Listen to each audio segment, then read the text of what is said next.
Hello everyone and welcome back to another episode of Gizmo Joe. Today we are going to be taking a look at my DIY arcade stick. So basically, if you've been following this channel for a little while, you know that I have an arcade one-up machine that I modded with a Raspberry Pi to play a heck of a lot more games.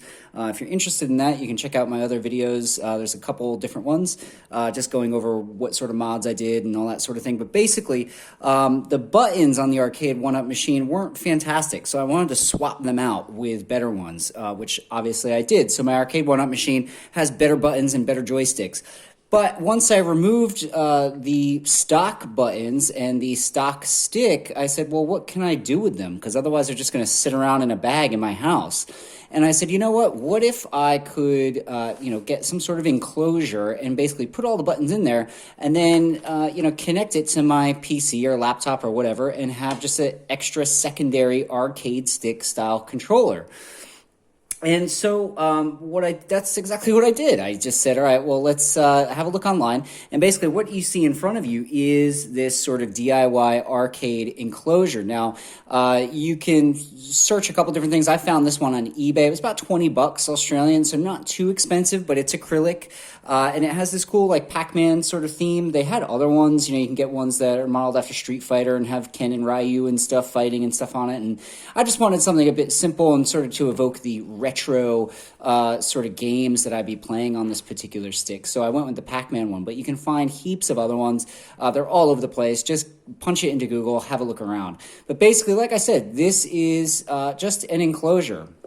Now, you can see, I'll get to the hardware in just a second, but basically, you can see it's just a box. So basically, all of the buttons, everything is just inside of here. So when you buy this, it doesn't actually come with any of these buttons. Like I said, I had them lying around from my arcade one-up machine. And so this is just sort of a prefabricated, it has holes drilled for the buttons, for the joystick, etc. But you have to supply all your inside components. And like I said, I had the buttons in the arcade stick, thanks to my old arcade one-up machine, but you will need to buy a couple other things, which I'll get to in a minute when we open this guy up and I show you how I wired everything up. Just a quick note, though, you'll notice that the hardware is kind of funny on here, and that's because the bolts and the screws that they gave me with this particular enclosure didn't seem to thread together. So they gave me different bolts with different little nuts, and they didn't seem to thread together, so I couldn't get the thing actually closed. So I had to supply my own. Now, unfortunately, obviously, these are a bit too long, so I'll replace those at some stage. But for now, it works fine. But anyway, before we go any further, why don't we crack this guy open and I show you what's on the inside. Okay, guys, so I've undone the hardware holding the two halves together, two sections of this enclosure together. So I'm just going to flip it open, and you can see on the inside what it sort of looks like. So obviously what you can see here is that the arcade one-up buttons obviously go through those prefabricated, pre-drilled holes.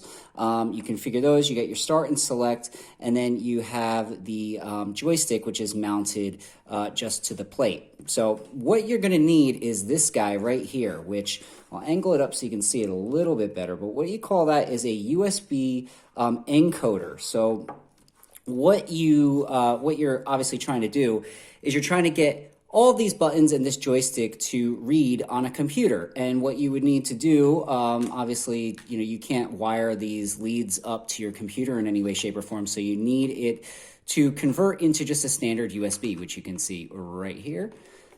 And what you need to do that is one of these guys, is a USB encoder. Now those you can find all over eBay. They usually come from China. They're usually about $8, anywhere from like, I don't know, I'd say 10 to 20 bucks, and you're in the ballpark. So if you find anybody that's selling them for more than that, you can get them cheaper. But basically what you need to do is obviously take all the leads to all the different buttons in the joystick and whatnot and just wire them into this USB encoder. And then you have your USB lead, which just takes all of the button presses, all of the joystick movements, and converts them into something that your PC can read. So once you've done that, you can plug that in, and let's say you're firing up RetroPie or something like that, it's going to recognize it just as a generic USB controller. And then basically you would just map your buttons as you would normally with any other controller. But that's pretty much it. So if you have some buttons lying around like I did and a joystick, you can buy yourself one of these enclosures, or if you know somebody, or if you yourself can fabricate one, you just make a little enclosure, get a USB encoder, and like I said, I'll find stuff on eBay and I'll leave you links in the description, but they might die after a time. So, just Google it.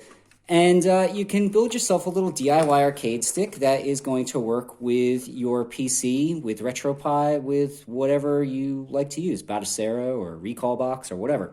But anyway, it's a pretty cool, easy, fun little project, and it's fun to bust out an arcade stick if you're playing multiplayer, especially fighting games and stuff like that through your RetroPie, and yeah. Not all that expensive and pretty cool looking. Anyway, that's going to do it for today. I hope you guys are all staying safe, washing your hands, etc. Thanks for watching. I recently hit 1,000 subscribers, which is fantastic. I started this channel as a hobby and didn't really expect anybody to watch it. It was just something to sort of catalog all of my adventures in technology. So I really appreciate all of your support. Thanks a lot, and thanks for watching. I'll catch you next time. This is Gizmo Joe signing off.